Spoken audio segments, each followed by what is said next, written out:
నెల్లూరు జిల్లా ఆత్మకూరు మండలంలోని గండ్లవీడు గ్రామంలో ఉచిత వైద్య శిబిరం నిర్వహించారు.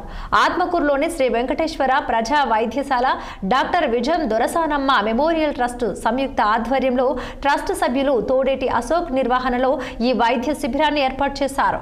ఈ కార్యక్రమంలో ప్రముఖ ఎముక, నరాలు, వెన్నుపూస వైద్య నిపుణులు doctor Jagarlamudi Praneeth, general surgery, laparoscopy నిపుణులు డాక్టర్ ఎం వెంకట సందీప్, అలాగే మెడికల్ కోఆర్డినేటర్ డాక్టర్ ఆర్టి స్వామి కుమార్, చిన్నపిల్లల వైద్య నిపుణులు డాక్టర్ మన్సూర్ పాల్గొని వైద్య పరీక్షలు నిర్వహించారు. రక్త పరీక్షలు, ఈసీజీ, బీపీ, షుగర్ వంటి పరీక్షలను ఉచితంగా నిర్వహించి ఉచితంగా మందులు అందజేశారు.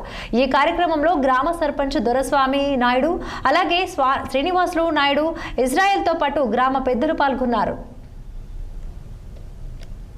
చాలా శుభదినం.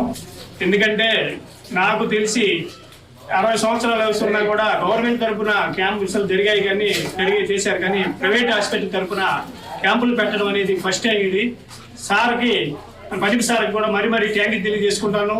మా విలేజ్లో ఇంత కార్యక్రమం భారీ ఎత్తున చేయడానికి కారణం చేసి 300 మందికి అన్ని రకాలుగా కూడా ఆరోగ్యం బాగలేని వాళ్ళు కూడా వైద్యం చేసి సార్ ఈరోజు మా గ్రామానికి ఎంతో సేవ చేసినందుకు సార్ గారికి, డాక్టర్లకి, సిబ్బందికి మొత్తానికి కూడా మా గ్రామం తరఫున మరీ కృతజ్ఞతలు తెలియజేస్తాను. నెల్లూరు జిల్లా ఆత్మకూరు వ్యవసాయ మార్కెట్ ప్రాంగణం